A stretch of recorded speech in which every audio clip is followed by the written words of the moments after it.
Invite a Budget Blinds style consultant to show you how to transform your rooms just by changing your window coverings. Canada's #1 choice for window coverings. Visit budgetblinds.ca today. The Lakeland Rustlers basketball teams were at home last night, wrapping up their doubleheader with the Nate Ooks. The ladies were looking to improve to 10-0 on the season, while the men were looking for a spark after losing 3 straight games. Well, the Rustlers would get out to an early jump here on the Ooks. First quarter, Jenny Tonita with the scoop shot, count the bucket and the foul, and the Rustlers lead 17-13 after 1. Now the Ooks would keep it close to start the second. Tori Hill takes a nice bounce pass and gets the bucket. Rustlers lead trimmed to 4 now, but the Rustlers, they would take over for the rest of the way here. Great ball movement by the Rustlers that leads to Brooklyn Bertoya bucket. Then it's Cameo McCurley up next here. She's going to spin, then gets the kiss off the glass for 2. The Rustlers end the half on a 12-4 run. The score was 31-19. Now third quarter, Shania Magnuson would keep the Rustlers party going on defense. The North Battleford product denies Hill with the block. It's like trying to shoot over the Battleford water tower. Ain't gonna happen. Now number 9 continued to do her thing. Nike Lee saves the ball, and Magnuson's draped in yellow, gets the hoop and the harm, and the Rustlers led 41-24 after 3. Now there's no love lost between these two teams, especially these two ladies. A flashback here to January. Chauncey McClellan getting under the skin of McCurley, resulting in McCurley getting fouled out, and she shows.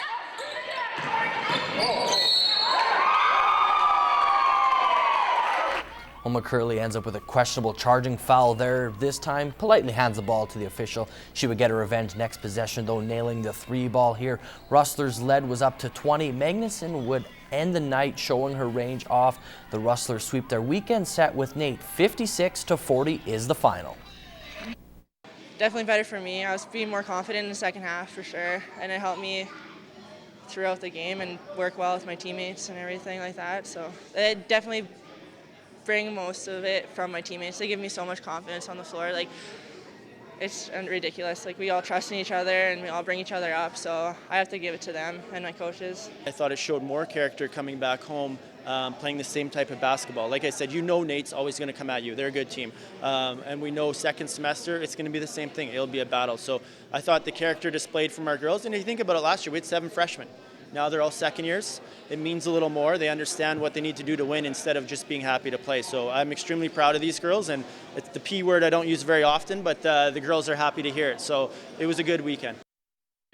Well, first quarter here in the Rustlers down 2. PJ Gardner off the inbound finds Terrell Madura. He can't put the ball up. The Rustlers are going to move the ball around. And with the shot clock counting down, Gardner will drain the 3 ball there. And it's 9-8 for the Rustlers. Nice shot there by Gardner. Now we're going to move to the second quarter here. And Troy Barnes will get a nice lay in here for the Nate Ooks, putting them up 21-14. He had 10 points on the night in this game. Now Terrell Murda with the 3 here, and it's 27-21 for the Ooks. Now the Rustlers, they're going to keep chipping away here. Gardner with the nice lay-in, and it's 21-27 Rustlers. They're looking to score here. The shot clock is winding down. Gardner for the 3 ball, but he gets rim. Nate on the fast break here, and Gardner, he's going to turn away Jacob right there with the block. Rustlers are going to turn it up court, and Kyrene Sybanko lays it in, but no basket here due to traveling. Now Jacob, he's going to look to add to his point total here. He's going to put the ball up, but he's going to miss now. Rustlers' Nigel Rowley, he's going to work it up the floor. He's going to find Gardner, who's going to get a nice little, going to go for the lay-in here. Nice little stall on the rim right there, and it falls. And he had 19 points in this one, 35-39 Ooks. Fourth quarter, and it's 51-50 Rustlers. Joseph looks to pass it to Murda, but the ball gets tipped. Ref says it's off the Ook player, so no over and back violation, and the Nate head coach is losing his mind. Murda, he walks in, sets up, boom, 3 ball, and it's in there. He had 17 points on the night. It's 54-50 Rustlers. Now this right here, the biggest play of the game. 2 Rustlers can't get the ball to go in, and Nate turns it up court.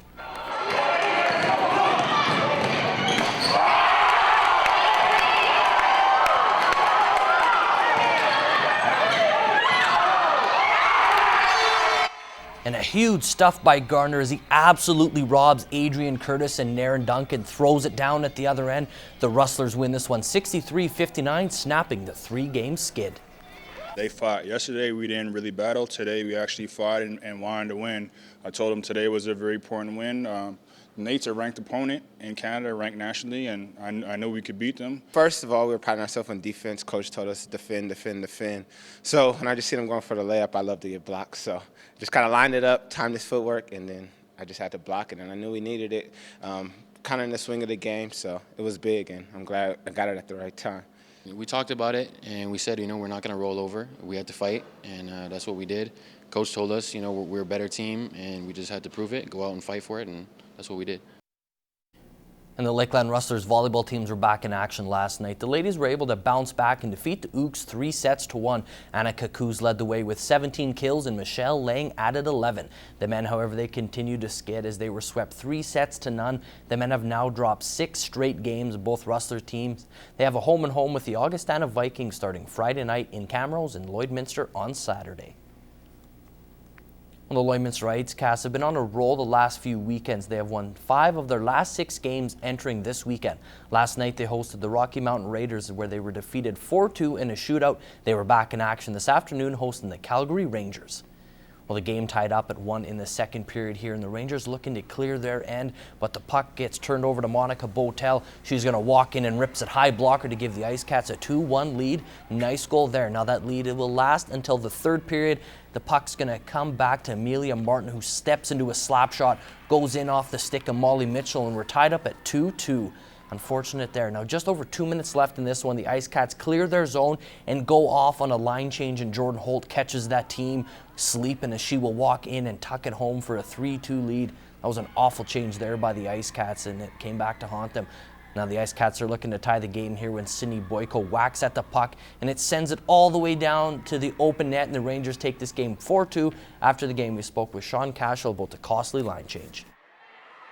Today we had a lot of girls taking long shifts, bad changes, so it's, that's another thing that we can work on, right? That's another thing we can add to the process, but yeah, it's a tough one as a coach to see 4 girls head off the ice and leave a goalie and a defense alone, but it's something that we can work on, and as a coach you never want to see a full meal change like that, but just game awareness is what that came down to, communication.